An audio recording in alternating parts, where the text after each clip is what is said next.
എറണാകുളം ജില്ലയിലെ തിരുവാങ്കുളം കടന്ന് ചോറ്റാനിക്കരയ്ക്ക് പോകുന്ന വഴിയിൽ കോട്ടയത്തുപാറ എന്നൊരു തിരിവ് മൂലയുണ്ട്. അതൊരു ജംഗ്ഷനാണ്.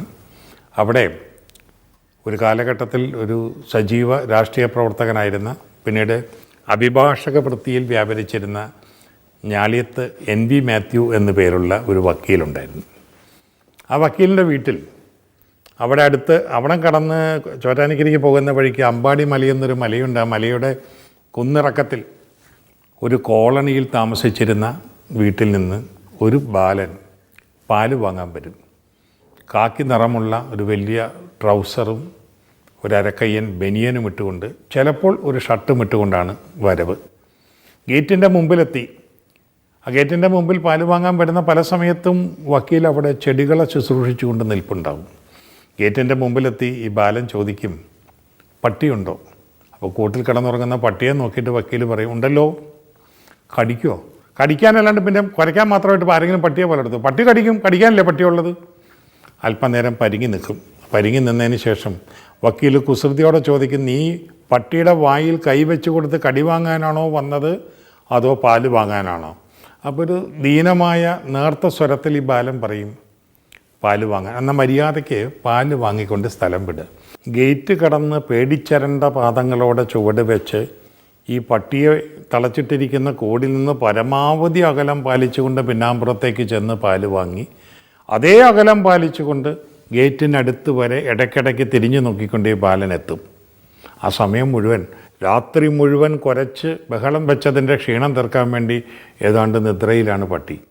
ഈ നായ ഒരിക്കൽ പോലും കണ്ണൊന്ന് ചിമ്മി തുറന്നു പോലും ഈ നായയെ ഭയന്നുകൊണ്ട് കടന്നു വന്ന ഈ ബാലനെ ശ്രദ്ധിച്ചിട്ടില്ല. ഗേറ്റിൻ്റെ അവിടെ എത്തിക്കഴിഞ്ഞാൽ ഒറ്റ ഓട്ടമാണ് ഈ ബാലൻ. അതേതാണ്ട് മെയിൻ റോഡിലെത്തിയ ശേഷം ഭയം വിട്ടുമാറാത്ത കണ്ണുകളോടെ തിരിഞ്ഞൊരു നോട്ടമുണ്ട്. നായങ്ങാനും ചങ്ങല പൊട്ടിച്ച് പുറകെ വന്നു എന്ന് നോക്കും പോലെ അവിടെ നിന്ന് രക്ഷപ്പെട്ട് പിന്നെ സാധാരണ നടത്ത വേഗതയിൽ അദ്ദേഹം വീട്ടിലേക്ക് പോകും. പിറ്റേ ദിവസവും പാല് വാങ്ങാൻ വരും. അപ്പോഴും പടിക്കൽ വന്ന് സങ്കോചപ്പെട്ടുകൊണ്ട് ചോദിക്കും, പട്ടിയുണ്ടോ എന്ന്. പട്ടിയുണ്ട്. പട്ടി കടിക്കുമോ? കടിക്കും. വീണ്ടും ശകാരവാക്ക് വക്കീലിൻ്റെ നാവിൽ നിന്ന് ഉതിരും. അത് കേട്ട് അതൊരു ദിവസവും വാങ്ങി കേൾക്കേണ്ടതായൊരു കോട്ട പോലെ അത് ചോദിച്ച് വാങ്ങി കേട്ട ശേഷം ഇയാൾ പിന്നാമ്പുറത്ത് പോയി പാല് വാങ്ങും. ഇതേതാണ്ട് മാസങ്ങളോളം തുടർന്ന് പോന്ന ഒരു പ്രക്രിയയാണ്. അങ്ങനെ ഉറക്കമുണരാത്ത പട്ടിയുടെ കടിക്കാത്ത കടിയെ ഭയന്നുകൊണ്ട്, നിഴലിനെ പോലും ഭയക്കുന്ന വിധം ആ ഒരു ഭയമെന്ന് പറയുന്നത് നിഴലനക്കങ്ങളെ പോലും ഭയപ്പെടുന്ന വിധത്തിലുള്ള ഭയമായി മാറി. പിന്നീട് മലയാള സിനിമയിലെ നമ്മുടെ സ്വാസ്ഥ്യം നഷ്ടപ്പെടുത്തിയൊരു കഥാപാത്രമായി തിരശ്ശീലയിൽ നാം കണ്ടനുഭവിച്ചു. അത് വിദ്യാധരൻ എന്ന പേരിൽ ലോഹിതദാസ് ആദ്യമായി സംവിധാനം നിർവഹിച്ച ഭൂതക്കണ്ണാടി എന്ന ചിത്രത്തിലെ നായക കഥാപാത്രമായിരുന്നു. ഒരു വാച്ച് റിപ്പയറർ. ആ വാച്ച് റിപ്പയറിങ്ങിന് ഉപയോഗിക്കുന്ന ഭൂതക്കണ്ണാടിയുടെ ലെൻസിലൂടെ നോക്കിയാൽ കാണുന്ന സമൂഹത്തിലെ ചെറിയ ചെറിയ അണുക്കളെ പോലും പർവ്വതീകരിച്ച് കാണുന്ന കാഴ്ചപ്പാടോടെ നിസ്സാരമായ സൂക്ഷ്മാംശങ്ങളിലെ അതിനിസ്സാരങ്ങളായ ചലനങ്ങളിൽ നിന്ന് പോലും ഭീതിയുടെ വലിയ ആവേഗങ്ങളെ തൻ്റെ ഞരമ്പുകളിൽ ഉണർത്തുവാൻ വിട്ടുകൊണ്ട് പതിഞ്ഞും പരിഭ്രമിച്ചും സങ്കോചപ്പെട്ടും വിഭ്രമങ്ങളുടേതായ ലോകത്തിലേക്ക് സ്വയം നഷ്ടപ്പെടുന്ന ഒരു കഥാപാത്രം പിറന്നു വീണത് ഈ ബാലൻ്റെ മനസ്സിലെ എന്നും പതിവായി ഉണരുമായിരുന്ന അകാരണമായ ഭീതിയിൽ നിന്നാണ്. ലോഹിതദാസ് എന്ന ചെറുപ്പക്കാരനായിരുന്നു ഈ പാല് വാങ്ങാൻ വന്നിരുന്ന ബാലൻ എന്നത് എനിക്കൊരു പുതിയ അറിവായിരുന്നു. ആ അറിവ് എനിക്ക് പകർന്നു തന്നത്, അന്ന് ലോഹിതദാസിൻ്റെ അമ്മ ചോറ്റാനിക്കര ഗവൺമെൻറ് സ്കൂളിലെ അധ്യാപികയാണ് മിയ ടീച്ചർ. മിയ ടീച്ചറുടെ മകനായി അവിടെ താമസിച്ചുകൊണ്ട് കടുങ്ങമംഗലം എന്ന് പറയുന്ന ഈ കോട്ടയത്തുപാറയ്ക്കും തിരുവാങ്കുളം കവലയ്ക്കും ഇടയ്ക്കുള്ള ഒരു ചെറിയ കവലയിലെ ഒരു ചെറിയ സ്കൂളുണ്ട്, കടുങ്ങമംഗലം സ്കൂള്. ആ സ്കൂളിലെ വിദ്യാർത്ഥിയായിരുന്നു അന്ന് ലോഹിതദാസ്. അതേ സ്കൂളിലെ വിദ്യാർത്ഥിനിയായിരുന്നു NV മാത്യുവിൻ്റെ മകൾ ഐഷ എന്നു പേരുള്ള പെൺകുട്ടി. അങ്ങനെ തൻ്റെ സഹപാഠിയായിരുന്ന മിയ ടീച്ചറുടെ മകനെക്കുറിച്ച് ഈ വിദ്യാർത്ഥിനി പറഞ്ഞാണ് ഞാനത് അറിയുന്നത്. വിധിയുടെ യോഗവശാൽ ആ വിദ്യാർത്ഥിനിയാണ് എൻ്റെ സഹധർമ്മിണിയായി മാറിയത്. അദ്ദേഹം വളരെ അഭിമാനത്തോടു കൂടിയാണ് എന്നോട് ഒരിക്കൽ പറഞ്ഞത്, ഈ ലോഹിതദാസ് ഞങ്ങളുടെ മിയ ടീച്ചർ, ഞങ്ങളുടെ അടുത്ത് താമസിച്ചിരുന്ന അമ്പാടിമലയ്ക്കപ്പുറത്ത് താമസിച്ചിരുന്ന മിയ ടീച്ചറുടെ മകനാണ്. എൻ്റെ കൂടെ ഒരേ ക്ലാസ്സിൽ പഠിച്ചിട്ടുണ്ട്. വീട്ടിൽ പാല് വാങ്ങാൻ വരുമ്പോൾ ദിവസവും ഇങ്ങനെ കൗതുകകരമായ ഒരു നിമിഷം സൃഷ്ടിക്കും. അത് കണ്ടുകൊണ്ട് ജനൽപ്പാളിക്ക് പുറത്ത് അകത്ത് നിന്നുകൊണ്ട് അഴികൾക്ക് പുറകിൽ നിന്നുകൊണ്ട് ഞങ്ങൾ ചിരിക്കുമായിരുന്നു. പക്ഷേ ആ ചിരി മനസ്സിൽ വെച്ചുകൊണ്ട് ഒരിക്കൽ പോലും ക്ലാസ് മുറിയിൽ അയാളെ നേർക്ക് ആക്ഷേപത്തോടെ നോക്കാൻ ഞങ്ങൾക്ക് തോന്നിയിട്ടില്ല. ഒരു പാവത്വം തോന്നിപ്പിക്കുമായിരുന്നു അയാളുടെ ചോദ്യത്തിലും ഉത്തരത്തിലും ചലനങ്ങളിലുമൊക്കെയായിരുന്നു. ഇത് ഞാൻ പിന്നീട് എപ്പോഴോ ലോഹിതദാസിൻ്റെ മുഖത്ത് നോക്കി പറഞ്ഞപ്പോൾ ഒരു നിമിഷം വിസ്മയത്തോടെ തന്നെ അന്നോളം കണ്ട് പരിചയമില്ലാത്ത തൻ്റെ ഒരു ആകൃതി രൂപം കണ്ണാടിയിൽ കണ്ടിട്ടെന്നോണം എൻ്റെ നേർക്ക് നോക്കി അമ്പരന്നൊരു നിമിഷം നിന്നിട്ട് അദ്ദേഹം ചിരിച്ചു. ഒരക്ഷരം പോലും അതിനെക്കുറിച്ച് പ്രതികരിക്കാതെ കടന്നുപോയി. ലോഹിതദാസ് ചാലക്കുടിയിലാണ് ജനിച്ചത് 1955. ഈ ലോഹിതദാസ് മിയ ടീച്ചറുടെ മകനായി ജനിച്ചു. പിന്നീട് മിയ ടീച്ചർ, ലോഹിതദാസിൻ്റെ അച്ഛൻ മിയ ടീച്ചറുമായിട്ടുള്ള ബന്ധം നിർഭാഗ്യകരമായ സാഹചര്യത്തിൽ വേർപെടുത്തി. മിയ ടീച്ചർ വീണ്ടും വിവാഹിതയായി, അതിൽ മക്കളുണ്ടായി. ജീവിതം നമ്മളെ കൊണ്ടുവന്ന് ചേർത്തുന്ന ചില സന്ധികളിൽ ചിലപ്പോൾ നമുക്ക് ജീവിതത്തിൻ്റെ ആജ്ഞകൾ അനുസരിക്കേണ്ടി വരും. അമ്മയുണ്ടായിരുന്നിട്ടും സഹോദരങ്ങളുണ്ടായിരുന്നിട്ടും ഒരൊറ്റയാനായി, ഒറ്റപ്പെട്ടവനായി, പലപ്പോഴും തിരസ്കരിക്കപ്പെട്ടവനായി വളരുവാനായിരുന്നു ലോഹിതദാസിൻ്റെ വിധിയോഗം. കന്മദം എന്ന സിനിമ പുറത്തിറങ്ങിക്കഴിഞ്ഞപ്പോൾ അതിലെ അമ്മയും മകനെയും കണ്ട് അന്താളിപ്പോടുകൂടി എൻ്റെ സുഹൃത്തായ ഡോക്ടർ KS രാധാകൃഷ്ണൻ എന്നോടൊരിക്കൽ ചോദിച്ചു, എങ്ങനെയാണ് ഇത്രയും ആഴത്തിലേക്ക് ഇറങ്ങിച്ചെന്നുകൊണ്ട് ഒരു അമ്മയുടെയും മകൻ്റെയും നിസ്സഹായതയുടെ ദയനീയാവസ്ഥയെ ഈ മനുഷ്യൻ ഇത്ര ആർദ്രമായി, ഇത്ര ഹൃദയദ്രവീകരണക്ഷമമായി ചിത്രീകരിച്ചത്? ഞാൻ പറഞ്ഞു, നിങ്ങൾ നേരിട്ട് ചോദിക്കൂ. അതിന് സന്ദർഭമുണ്ടായി. ഞങ്ങൾ 3 പേരും ഒരുമിച്ച് പങ്കെടുക്കുന്ന ഒരു ചടങ്ങ് അങ്കമാലിയിലോ ചാലക്കുടിയിലോ, ഞാൻ ഓർക്കുന്നില്ല. ലോഹിതദാസിന് ആദ്യത്തെ ദേശീയ അവാർഡ് കിട്ടിയതിന് അതോ ആ ഇടയ്ക്ക് എപ്പോഴോ ഉള്ള ഒരു വലിയ അംഗീകാരം അദ്ദേഹത്തിന് ലഭിച്ചു. ആദ്യത്തെ ദേശീയ അവാർഡിൻ്റെ അംഗീകാരം തന്നെയെന്നാണ് എൻ്റെ ഓർമ്മ. അത് കഴിഞ്ഞ് കന്മദമാണ് അദ്ദേഹം രണ്ടാമത് ചെയ്ത ചിത്രം. അതും ഇറങ്ങിക്കഴിഞ്ഞ സമയത്ത് അദ്ദേഹത്തിൻ്റെ ജന്മദേശത്ത് അദ്ദേഹത്തിന് വലിയ സ്വീകരണം ഒരുക്കപ്പെട്ടു. ആ സ്വീകരണത്തിൽ അതിഥിയായി വന്നത് രാധാകൃഷ്ണനാണ്. ഞാനും അവിടെ ഉണ്ടായിരുന്നു. അപ്പോൾ എൻ്റെ സാന്നിധ്യത്തിൽ വെച്ചാണ് രാധാകൃഷ്ണൻ ലോഹിതദാസിനോട് ചോദിച്ചത്, എവിടെ നിന്ന് കിട്ടി നിങ്ങൾക്ക് ഈ അമ്മയും മകനെയും? ഒരു നിമിഷം ലോഹിതദാസ് രാധാകൃഷ്ണൻ്റെ മുഖത്തേക്ക് പകച്ചൊന്ന് നോക്കി. പിന്നീട് ജാലകത്തിൻ്റെ പുറത്തേക്ക് നോക്കിയിട്ട് പറഞ്ഞു, നല്ല മഴക്കോളുണ്ട്, പെയ്യാതിരുന്നാൽ മതിയായിരുന്നു. എന്തുമാത്രം പ്രത്യുത്തരിച്ചിട്ട് പുറത്തേക്ക് ഇറങ്ങിപ്പോയി. രാധാകൃഷ്ണൻ ഒരു വല്ലാത്ത തെറ്റിദ്ധാരണ തോന്നിയെന്ന് രാധാകൃഷ്ണൻ അന്ന് എന്നോട് പറഞ്ഞു, ഇയാളൊരു അഹങ്കാരിയാണല്ലോ. ഇയാളുടെ ഒരു ചിത്രം കണ്ട് ഇഷ്ടപ്പെട്ട അതിനെക്കുറിച്ചൊരു നല്ല ഭാഗത്തെക്കുറിച്ച് ഞാൻ ചോദിച്ചപ്പോൾ അതിനോട് സാമാന്യ മര്യാദയുടെ പേരിലെങ്കിലും പ്രതിവചിക്കേണ്ടതിന് പകരം പുള്ളി വിഷയം മാറ്റി എന്തോ പറഞ്ഞുകൊണ്ട് കടന്നുപോയല്ലോ. ഞാൻ തിരുത്തി, ലോഹിതദാസിന് അതിൽ കൂടുതൽ അതിനെക്കുറിച്ച് പറയാനാവില്ല. കാരണം ആ മകൻ ലോഹിതദാസായിരുന്നു ജീവിതത്തിൽ. അങ്ങനെ സ്വന്തം അനുഭവങ്ങളുടെ തീച്ചൂളയിൽ നിന്ന്, സ്വന്തം ജീവിത പാർശ്വവൃത്തങ്ങളിലുള്ള കഥാപാത്രങ്ങളെ കൂടി ഉൾച്ചേർത്തുകൊണ്ട് ഒരുപാട് നൊമ്പര പർവ്വങ്ങളെ മലയാള ചലച്ചിത്ര പരിപ്രേക്ഷ്യത്തിന് പകുത്ത് നൽകിക്കൊണ്ടാണ് ലോഹിതദാസ് ഇവിടെ നിറഞ്ഞാടിയത്. 1955 ജനിച്ച ലോഹിതദാസ് 1987 തനിയാവർത്തനം എന്ന തിരക്കഥ എഴുതുന്നത്. 2009 അദ്ദേഹം മരണമടഞ്ഞു. ഏതാണ്ട് 20-22 വർഷങ്ങളാണ് സജീവമായി സാന്നിധ്യമായി അദ്ദേഹം നമ്മുടെ സിനിമയിലുണ്ടായിരുന്നത്. പക്ഷെ ഇതിനിടയിൽ 47 മലയാള ചിത്രങ്ങൾക്കും ഒരു തമിഴ് ചിത്രത്തിനും അദ്ദേഹം തിരക്കഥയൊരുക്കി. 11 മലയാള സിനിമകളും ഒരു തമിഴ് ചിത്രവും അദ്ദേഹം സംവിധാനം ചെയ്തു. ഏതാനും ചിത്രങ്ങൾക്ക് ഗാനങ്ങൾ എഴുതി.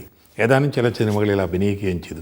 ഇത്രയേറെ ചെയ്യേണ്ടിയിരുന്നുവോ ലോഹിതദാസ് ഈ ഹ്രസ്വ കാലഘട്ടത്തിനുള്ളിൽ എന്ന ചോദ്യം നമുക്ക് വേണമെങ്കിൽ ഒരലക്ഷ്യഭാവത്തിൽ ലോഹിതദാസിനോട് ചോദിക്കാം. പക്ഷെ ആ ജീവിതം നമുക്ക് നൽകുന്ന ഉത്തരമുണ്ട്, എഴുതാതിരിക്കുവാൻ കഴിയുമായിരുന്നില്ല. അനുഭവത്തിൻ്റെ തീച്ചുളയിൽ വെന്തുരുകിയ കഥാസന്ദർഭങ്ങളോ കഥാതന്തുക്കളോ ആത്മാവിൽ നിന്ന് തിക്കുമുട്ടുമ്പോൾ എഴുതിപ്പോയി എന്നുള്ളതല്ല. ലോഹിതദാസ് 1986 നാടകരംഗത്തേക്ക് കടന്നു വന്നുകൊണ്ടാണ് തൻ്റെ പരസ്യമായ ചലച്ചിത്ര സാഹിതി പ്രകാശനം ആരംഭിക്കുന്നത്. അതിനു മുമ്പ് അദ്ദേഹം ചെറുകഥകൾ എഴുതി നോക്കിയിട്ടുണ്ട്. തനിക്ക് ഇണങ്ങുന്ന വേദിയല്ല ഇതെന്ന് അദ്ദേഹം തിരിച്ചറിഞ്ഞു. ചെറുകഥയല്ല തൻ്റെ വേദിയെന്ന് തിരിച്ചറിഞ്ഞ് നാടകമാണ് തൻ്റെ വേദിയെന്ന് തിരിച്ചറിഞ്ഞപ്പോൾ അദ്ദേഹം നാടകരചനയിൽ കൈവയ്ക്കുവാൻ ആരംഭിച്ചു. അങ്ങനെ ഒരു നാടക മത്സരം നടന്നപ്പോൾ അതിന് അദ്ദേഹത്തിൻ്റെ ഒരു കൈയെഴുത്ത് പ്രതി അദ്ദേഹം അയച്ചു കൊടുത്തു. ആ നാടക മത്സരത്തിലെ ജൂറിയുടെ അധ്യക്ഷനായിരുന്നത് പ്രാമാണിക നാടകകാരനും ചലച്ചിത്രകാരനുമായിരുന്ന ശ്രീ തോപ്പിൽ ബാസിയാണ്. ബാസി ആശാൻ എന്ന് ഞാൻ വിളിക്കുന്ന അദ്ദേഹമാണ് ലോഹിതദാസ് എന്നു പേരുള്ള ഒരു ചെറുപ്പക്കാരൻ കടന്നു വരുന്നുണ്ട്. അവൻ എഴുതിയൊരു നാടകം ഞാൻ വായിച്ചു. അവൻ്റെ നാടകം എന്ന് പറയുന്നതിൽ ജീവിതമുണ്ട്, നാടിനകമുണ്ട്. പക്ഷെ അവൻ നാടകത്തിൽ തങ്ങി നിൽക്കുമെന്ന് ഞാൻ കരുതുന്നില്ല. കാരണം അവൻ്റെ എഴുത്ത് വഴിയിൽ ദൃശ്യാംശങ്ങളോടുള്ള കൂറ്, പക്ഷച്ചായ്വ് എനിക്ക് പ്രകടമായി കാണാൻ കഴിയുന്നു. ഭാഗ്യം അനുവദിക്കുമെങ്കിൽ, മറ്റു വിധി എതിരാകുന്നില്ലെങ്കിൽ സ്വാഭാവികമായും അവൻ നാടകം വിട്ടൊഴിഞ്ഞ് തിരക്കഥയുടെ മേഖലയിലേക്ക് വരും, സിനിമയെ വരിക്കും. അവിടെ അവൻ അവൻ്റേതായ ഒരു ഊഴം നിവർത്തിക്കുവാനുണ്ട്. ഒരു പ്രവാചകൻ്റെ സ്വരത്തിലാണ് തോപ്പിലാശാൻ ഇത് പറയുന്നത്. പിന്നീട് എപ്പോഴോ ഞാനത് ലോഹിയുമായി പങ്കിട്ടപ്പോൾ ലോഹി പറഞ്ഞിട്ടുണ്ട്, എന്നെ സംബന്ധിച്ചിടത്തോളം എൻ്റെ മാതൃക നാടകത്തിലായാലും തിരക്കഥയിലായാലും ഈവൻ ചലച്ചിത്ര സംവിധാനത്തിലായാൽ പോലും കാലം വരുത്തിയ ആപേക്ഷികമായ മാറ്റങ്ങളോടൊപ്പം തന്നെ മാറ്റങ്ങൾ നിലനിൽക്കാൻ കൂടിയും തോപ്പിൽ ബാസിയാണ്. എൻ്റെ മനസ്സിൽ കണ്ടുപോന്നിട്ടുള്ള ഏറ്റവും വലിയ ചലഞ്ചും ഏറ്റവും വലിയ മാതൃകയും തോപ്പിൽ ബാസി സാറാണ് എന്ന് അദ്ദേഹം പറഞ്ഞിരുന്നു. KPSC കൊണ്ട് ആ നാടകം അവതരിപ്പിക്കണമെന്ന് തോപ്പിൽ ബാസിക്ക് ആഗ്രഹമുണ്ടായിരുന്നു. പക്ഷെ അതറിയുന്നതിന് മുമ്പേ ഈ നാടകം മറ്റൊരു നാടക സമിതിക്ക് കൊടുക്കാമെന്നുള്ള കരാറിൽ ലോഹിതദാസ് ഒപ്പുവെച്ചു പോയി. അതിനിടയിൽ ലോഹിതദാസിൻ്റെ നാടക ചെയ്വനകളെക്കുറിച്ച് അറിയുവാൻ ഇടവന്ന തിലകനുമായി അദ്ദേഹത്തിനൊരു ആത്മസൗഹൃദമുണ്ടായി. ലോഹിതദാസിൻ്റെ വഴി സിനിമയുടേതാണ്. സിനിമയിലേക്ക് ലോഹിതദാസ് കടന്നു വരുന്നുവെങ്കിൽ ആ മേഖലയിൽ ലോഹിതദാസിന് ഒരുപാട് നല്ല സംഭാവനകൾ ചെയ്യുവാൻ കഴിയും എന്ന് തിരിച്ചറിഞ്ഞത് ആദ്യം നമ്മുടെ സിനിമയിൽ 2 വ്യക്തികളാണ്.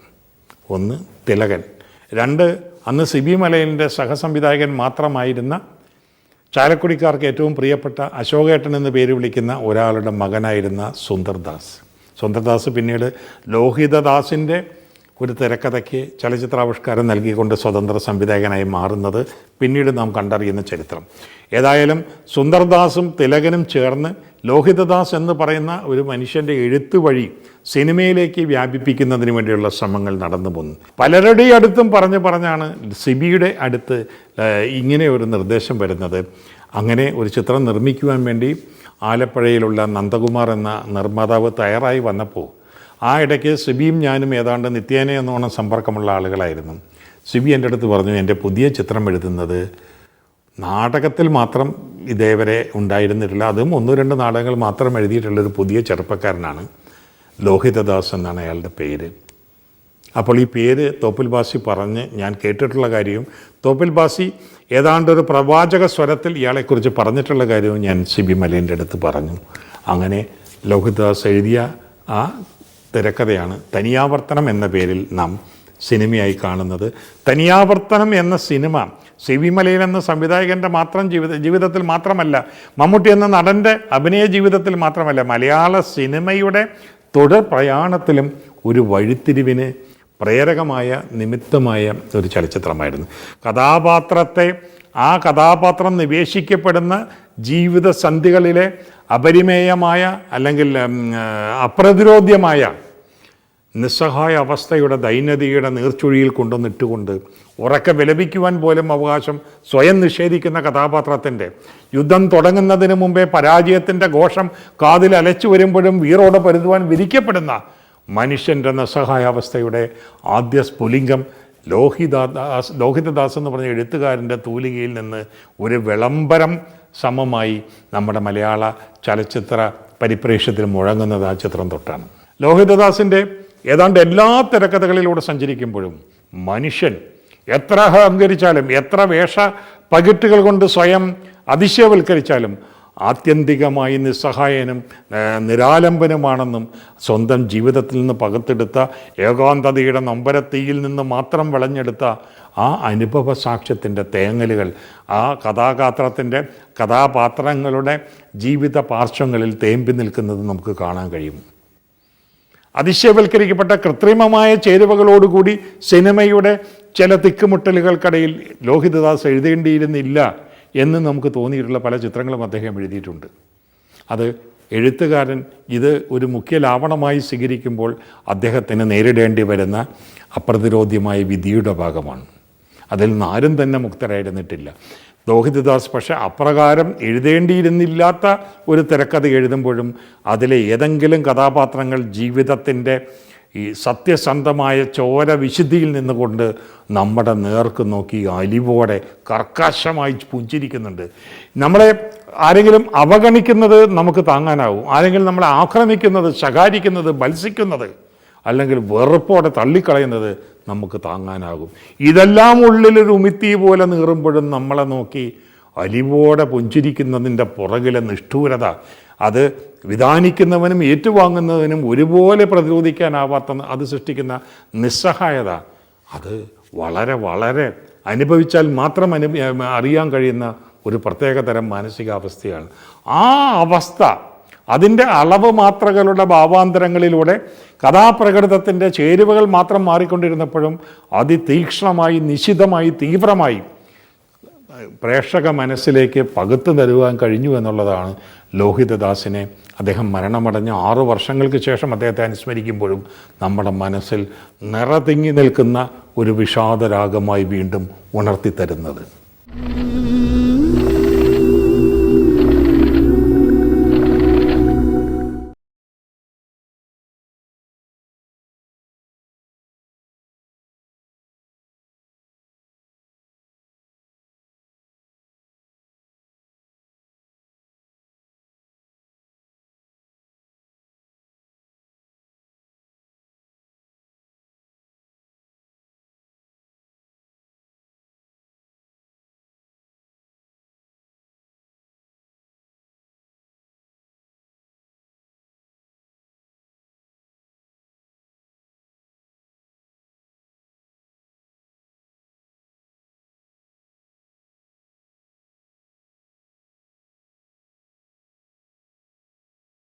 ഏതാണ്ട് 1990കളുടെ അവസാന വർഷങ്ങളിലെന്നോ ഒരുമിച്ചൊരു ട്രെയിൻ യാത്രാ വേളയിൽ എന്നോട് ലോഹിതദാസ് ചോദിച്ചു, കുറ്റകരമായ അനാസ്ഥയാണ് നിങ്ങളെ കാണിക്കുന്നത്, എഴുതാതെ മാറി നിൽക്കുന്നു. എഴുതുന്നുവെങ്കിൽ പോലും പലപ്പോഴും വളരെ അലക്ഷ്യമായിട്ട് എഴുതുന്നു. നിങ്ങൾക്ക് എഴുതാൻ കഴിയുന്നത് എന്തുകൊണ്ട് നിങ്ങൾ എഴുതുന്നില്ല? ഞാൻ മൗനം പുതച്ച ഒരു പുഞ്ചിരി മാത്രമാണ് മറുപടിയായി നൽകിയത്. 2002, 2003, ഞാനിപ്പോഴും ഓർക്കുന്നു 2004, ഈ വർഷങ്ങൾക്കിടയിൽ എപ്പോഴോ ഞങ്ങൾക്ക് ഒരുമിച്ചൊരു വിമാനയാത്ര വേണ്ടി വന്നു. സാധാരണ എവിടെയെങ്കിലും ഒരേ സമയത്ത് ഒരേ വാഹനത്തിൽ യാത്ര ചെയ്യുമ്പോൾ പോലും ലോഹിയുടേതായ ഒരു ഏകാന്തതയുടെ മാളം കണ്ടെത്തും, ഞാൻ എൻ്റേതായ മാളം കണ്ടെത്തും. പക്ഷേ ഇന്ന് ഈ വിമാനയാത്രയിൽ ലോഹി എൻ്റെ അടുത്തുള്ള സീറ്റ് ചോദിച്ചു വാങ്ങിയിരുന്നു. വർഷങ്ങൾക്ക് മുമ്പ് ഒരു ചോദ്യം ഞാൻ അങ്ങോട്ട് ചോദിച്ചു. ആ ചോദ്യം ഞാനിപ്പോൾ എന്നോട് ചോദിച്ചു കൊണ്ടിരിക്കുകയാണ്. അന്ന് താങ്കളെ ഞാൻ ശകാരിച്ചു, താങ്കൾ എഴുതാതെ മാറി നിൽക്കുന്ന ആ ശകാരം ഞാൻ എൻ്റെ നേർക്ക് മുഴക്കിക്കൊണ്ടിരിക്കുകയാണ്. ഇങ്ങനെയും ചില അവസ്ഥകൾ നമ്മുടെ ഈ കർമ്മയാനത്തിൽ ഉണ്ടെന്നുള്ളത് അനുഭവിച്ചാൽ മാത്രം തിരിച്ചറിയുവാൻ കഴിയുന്നതാണ്. ഏതർത്ഥത്തിലാണ് അതിൻ്റെ നൊമ്പരത്തിൻ്റെ തീവ്രത ലോഹി പങ്കിട്ടതെന്ന് എനിക്കറിയില്ല. തുടർച്ചയായ എഴുത്ത് നമ്മുടെ ഉള്ളിലൊരു വല്ലാത്ത വിറങ്ങലിപ്പുണ്ടാക്കും, നമുക്ക് തന്നെ നമ്മളോടൊരു വൈരസ്യം ജനിപ്പിക്കും. അവിടെ നമ്മുടെ ആത്മാവിൻ്റെ ഉറകൾ വേണ്ട വിധം തുറന്ന് പ്രകാശിതമാവില്ല. നമ്മുടെ എഴുത്ത് വഴി പലപ്പോഴും വരണ്ടതായി പോകും. അവിടെ നമ്മളിൽ നിന്ന് അരുതാത്തതായ, അല്ലെങ്കിൽ നേരത്തെ സൂചിപ്പിച്ച പോലെ എഴുതരുതാത്തതായ രീതിയിലുള്ള എഴുത്ത് വഴികൾ പ്രത്യക്ഷമാകും. അതിൻ്റെ ഒരു ദുരന്തകാണ്ഡം. അതിനേക്കാൾ ക്രൂരമാവുക, നാം നമ്മളോടൊപ്പം ഉണ്ടെന്ന് സ്നേഹിച്ച് വിശ്വസിച്ചിരുന്ന പലരും അതൊരു പൊയ്മുഖം മാത്രമാണെന്ന് നമ്മുടെ മനസ്സിൽ, നമ്മുടെ അനുഭവത്തിൽ ബോധ്യപ്പെടുത്തിക്കൊണ്ട് നമ്മളിൽ നിന്ന് അകന്നു മാറുകയും തങ്ങൾക്ക് ശ്രേഷ്ഠകരം, തങ്ങൾക്ക് പ്രയോജനകരം എന്ന് കരുതാവുന്ന കൂടുതൽ ഭദ്രമായ ഇടങ്ങൾ തേടി പോവുകയും പൊൻതൂലികയെന്ന് 1000 വട്ടം ആവർത്തിച്ച് തൻ്റെ എഴുത്ത് രീതികളെ വിശേഷിപ്പിച്ചവർ തന്നെ തിരിഞ്ഞു നോക്കാതെ വരികയും ചെയ്യുമ്പോൾ അനുഭവിക്കുന്ന ഒരു വല്ലാത്ത ഉൾവേവുണ്ട്. ലോഹിതദാസിൻ്റെ അകാലത്തിലുള്ള മരണത്തിൻ്റെ പിന്നിലെ ഏക കാരണം ആ മുറിവേൽപ്പിച്ച ആഘാതമാണ് എന്ന് ഞാൻ പറഞ്ഞാൽ അതിനടിവരയിട്ടുകൊണ്ട് അതിൻ്റെ താഴെ ഒപ്പിടുവാൻ ലോഹിതദാസിൻ്റെ ആത്മാവുണ്ടാകുമെന്ന് എനിക്ക് ഉറപ്പാണ്. ജീവിതം ഏൽപ്പിച്ച കടുത്ത അത്തരം മുറിപ്പാടുകൾ പലതവണ ആവർത്തിച്ച് ആത്മാവിലേറ്റിയ ഒരു വ്യക്തി എന്നുള്ള നിലയിൽ എനിക്കതിനെ സമചിത്തതയോടെ നേരിടുവാൻ കഴിയുന്നു, ഇനിയും കഴിഞ്ഞേക്കാം. ലോഹിതദാസ് പക്ഷെ എൻ്റെ അത്രയും കാപട്യങ്ങളുള്ള മനുഷ്യനായിരുന്നില്ല, സത്യസന്ധനായിരുന്നു. അവനവനോട് കാപട്യപൂർവ്വം പെരുമാറാൻ അറിയാത്ത ലോഹിതദാസ് അതിപ്രശംസകൾ തൻ്റെ ചുറ്റും നിന്ന് ആരവഘോഷങ്ങൾ മുഴക്കുമ്പോൾ അതിൽ അഭിരമിക്കുന്നു എന്ന ഒരു നാട്യം മാത്രം മറ്റുള്ളവരുടെ മുമ്പിൽ പ്രദർശിപ്പിച്ചുകൊണ്ട് ഈ പറയുന്നത് എന്നെക്കുറിച്ചല്ല എന്ന തിരിച്ചറിവ് വേണ്ടുവോളം ആത്മാവിൽ പുലർത്തിയിരുന്ന ലോഹിതദാസിന് പക്ഷേ ഇങ്ങനെ ജീവിതം അതിൻ്റെ കരാളഹസ്തങ്ങൾ കൊണ്ട് തൻ്റെ സൗഹൃദങ്ങളെ മുഴുവൻ പിച്ചു ചീന്തി ജീവിതത്തിൽ പിറന്നു വീണ അന്ന് തൊട്ട് താൻ അനുഭവിക്കാൻ വിധിക്കപ്പെട്ട ഏകാന്തതയുടെ അതിഭീകരമായ ദാരുണാവസ്ഥയിലേക്ക് വീണ്ടും തന്നെ വലിച്ചെറിഞ്ഞു കൊടുക്കും എന്നത് മുൻകൂട്ടി കാണുവാൻ കഴിഞ്ഞില്ല, മുൻകൂട്ടി പ്രതീക്ഷിക്കുവാൻ കഴിഞ്ഞില്ല. അങ്ങനെ അത് സംഭവിച്ചപ്പോൾ അതിനോട് പൊരുത്തപ്പെടുവാൻ കഴിയാതെ അദ്ദേഹത്തിൻ്റെ മനസ്സ് ഉലഞ്ഞുപോയി എന്നുള്ള സത്യം നമ്മുടെ മുമ്പിലുണ്ട്. തിരുവനന്തപുരത്താണ് ലാബ് ടെക്നീഷ്യൻ കോഴ്സ് പഠിക്കാനായിട്ട് ലോഹിതദാസ് വന്നെത്തുന്നത്. അത് ഒരമ്മാവൻ്റെ ദയാദാക്ഷിണ്യത്തിൻ്റെ ഔദാര്യ ഫലമായി. താമസിക്കുവാൻ ഇടമില്ലായിരുന്നു. പഠിക്കാൻ ആവശ്യമായ ഏറ്റവും കുറഞ്ഞ ഒരു തുക മാത്രമേ പ്രതിമാസം പ്രതീക്ഷിക്കാവൂ. തമ്പാനൂരിലുള്ള ട്രാൻസ്പോർട്ട് ബസ് സ്റ്റാൻഡായിരുന്നു ലോഹിതദാസിൻ്റെ ആ കോഴ്സ് പഠന കാലഘട്ടത്തിലെ താമസവേദി. രാത്രി ബസ് സ്റ്റാൻഡിലെ തിരക്കെല്ലാം ഒഴിഞ്ഞു കഴിയുമ്പോൾ കയ്യിൽ തടയുന്ന ന്യൂസ് പേപ്പർ വിരിച്ച് അവിടുത്തെ ഒരു കോൺക്രീറ്റ് ബെഞ്ചിൽ കിടന്നുറങ്ങും. പുലർച്ചയ്ക്ക് ബസ് സ്റ്റാൻഡ് ഉണർന്ന് സജീവമാകുന്നതിന് മുമ്പേ അവിടുത്തെ ബാത്റൂം സൗകര്യങ്ങൾ ഉപയോഗിച്ച് കർമ്മങ്ങൾ തീർത്ത് കുളിച്ചൊരുങ്ങി തയ്യാറായി കഷത്തിൽ ബാഗ് മടക്കി പിടിച്ചുകൊണ്ട് തിരുവനന്തപുരം നഗരം കാണാനിറങ്ങും. അങ്ങനെ കണ്ട നഗരക്കാഴ്ചകളിൽ നിന്ന് പലതും പിന്നീടുള്ള അദ്ദേഹത്തിൻ്റെ കഥാപ്രപഞ്ചത്തിന് മിഴിവ് പകരുന്ന പല സാക്ഷ്യങ്ങളായി മാറിയിട്ടുണ്ട്. അങ്ങനെ പഠന സ്ഥലത്തെത്തി പഠനം കഴിഞ്ഞ് വീണ്ടും രാവിരുട്ടി ബസ് സ്റ്റാൻഡിൽ ശയ്യാതലം ഒരുങ്ങുന്നത് വരെ വീണ്ടും നഗരക്കാഴ്ചകൾ.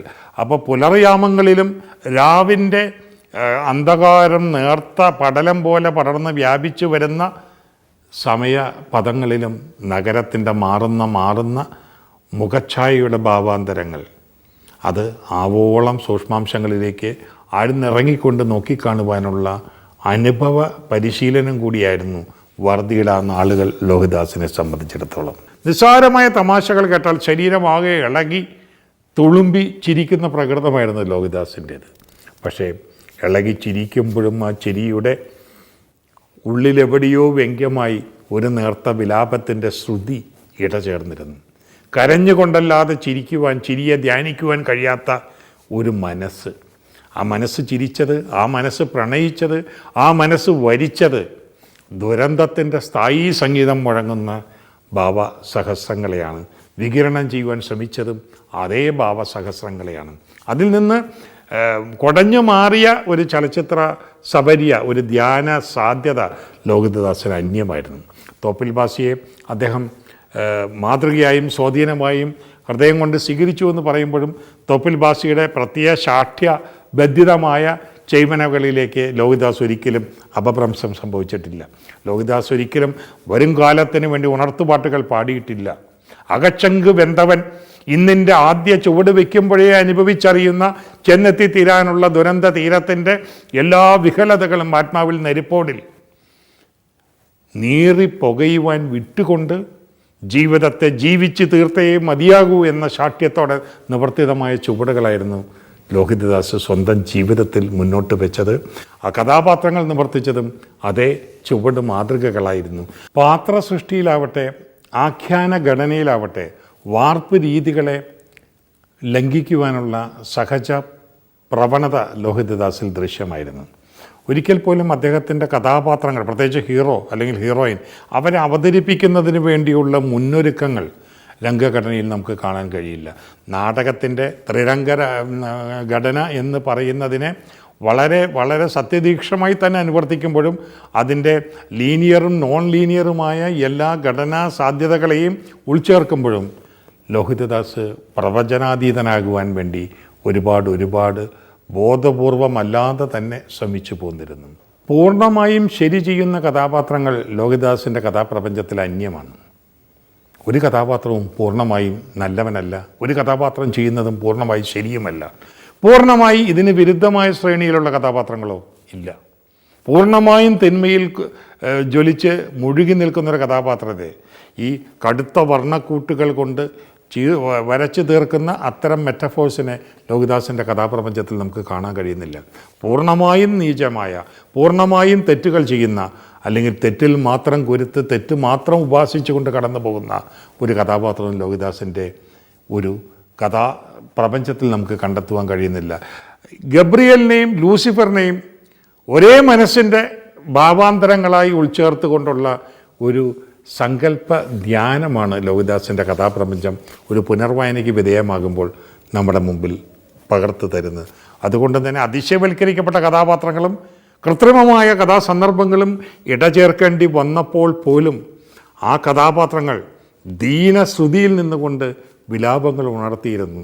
തങ്ങളുടെ നേരിൻ്റെ നേര് ഈ മണ്ണിൻ്റെ ചോര വിശുദ്ധിയിൽ ആഴ്ന്നാണിരിക്കുന്നതെന്നും തങ്ങൾക്ക് പൂർണ്ണമായും മനുഷ്യരാകാതെ നിർവാഹമില്ലെന്നും ആ നിർവാഹമില്ലായ്മയിലാണ് കീരിക്കാടൻ ജോസ് എന്ന് പറയുന്ന കഥാപാത്രം മുഖ്യ കഥാപാത്രമായ സേതുവിൻ്റെയും അച്ഛൻ്റെയും അവരുടെ അനുബന്ധ കഥാപാത്രങ്ങളുടെയും ജീവിതത്തെ മുഴുവൻ കടുത്ത നീർച്ചുഴിയിലേക്ക് വലിച്ചെറിഞ്ഞു കൊടുത്തപ്പോഴും നമ്മുടെ കാതിൽ കുഞ്ഞുങ്ങൾക്ക് അപ്പനായ തൻ്റെ മുഖത്ത് നോക്കി ആദ്യം അപ്പ എന്ന് പേരിട്ട് വിളിച്ച തൻ്റെ മകനായ തൻ്റെ കഴുത്തിൽ മിന്നു കെട്ടിത്തന്ന തൻ്റെ ഭർത്താവായ ഈ മനുഷ്യൻ്റെ ജീവനെങ്കിലും ബാക്കി കിട്ടണേ എന്ന് ഹൃദയം നൊന്ത് വിലപിക്കുന്ന ഒരപ്പൻ്റെയും ഒരു ഭാര്യയുടെയും രണ്ട് പിഞ്ചു കുഞ്ഞുങ്ങളുടെയും തേങ്ങലുകൾ കൂടി നമ്മുടെ കാതിലെത്തുമായിരുന്നത്. തിന്മയുടെ താണ്ഡവ നൃത്തങ്ങൾ ഒരുക്കുമ്പോഴും അവയ്ക്കിടയിൽ മനുഷ്യ മനസ്സിൻ്റെ നുറുങ്ങുന്ന ഇടർച്ചകളുടെ ഒരു ശ്രുതി കൂടി ചേർക്കാതെ വയ്യായിരുന്നു ലോഹിതദാസിന്. കാരണം ലോഹിതദാസ് പറയുവാൻ ശ്രമിച്ചത്, ആദ്യവസാനം പറയുവാൻ ശ്രമിച്ചത് ലോഹിതദാസിൻ്റെ നൊമ്പരങ്ങളുടെ കഥയാണ്. അവയിൽ സുഖം തരുന്ന നൊമ്പരങ്ങളുണ്ട്, ദുഃഖം മാത്രം തരുന്ന നൊമ്പരങ്ങളുണ്ട്. സുഖവും ദുഃഖവും ചേർന്നതായിരുന്നു തൻ്റെ ജീവിതം എന്ന് തിരിച്ചറിഞ്ഞിരുന്ന ലോഹിതദാസ് സ്വന്തം കഥ പറയാനാണ് ശ്രമിച്ചത്. ആ കഥ ഒരിക്കലും പൂർണ്ണമായി പറയുവാൻ ഒരു എഴുത്തുകാരനും കഴിഞ്ഞിട്ടില്ല എന്ന സത്യം മറന്നുകൊണ്ട് തനിക്കത് കഴിയുമെന്ന ആത്മവിശ്വാസത്തോടെ അദ്ദേഹം കഥയുടെ ആ സഞ്ചാരപാതയിലൂടെ കുതിക്കുകയായിരുന്നു. പക്ഷേ പൂർണ്ണത എന്നത് ഒരിക്കലും സ്വന്തമാക്കാൻ കഴിയാത്ത ഒരു വെളിപ്പാടകലെ, ഒരു നൊമ്പരപ്പാടകലെ എന്ന യാഥാർത്ഥ്യം എന്നും മുറിവേൽപ്പിക്കുന്ന മനസ്സുമായിട്ടാണ് ലോഹിതദാസ് തൻ്റെ തൂലിക കയ്യിലേന്തിയത്. അതുകൊണ്ട് തന്നെ ആ തൂലികയിൽ നിന്ന് വാർന്നു കിട്ടിയ കഥാതീർപ്പുകൾ നമ്മുടെ ജീവിതത്തിൻ്റെ സമസ്യാസമങ്ങളായ ദുരൂഹതകൾ നിറഞ്ഞ, നിഗൂഢതകൾ നിറഞ്ഞ, ഉരുക്കഴിക്കും തോറും പുതിയ പുതിയ അർത്ഥതലങ്ങൾ നമുക്ക് വ്യവച്ഛേദിച്ച് പകർന്നു തരുന്ന ജീവിതമെന്ന കടങ്കഥയുടെ സാക്ഷ്യങ്ങളായി മാറി ലോഹിതദാസിനോളം നല്ലവനായിരുന്നു ലോഹിതദാസിനോളം പരിമിതികളുള്ളവനായിരുന്നു ലോഹിതദാസിനോളം സ്വാർത്ഥനായിരുന്നു. ആ നന്മയിലെ നേരുശുദ്ധിയുടെ പേരിലാണ് കാലം ഈ പ്രിയപ്പെട്ട സഹോദരസ്ഥാനീയനായ എഴുത്തുകാരന് പ്രണാമമൊരുക്കുന്നത്.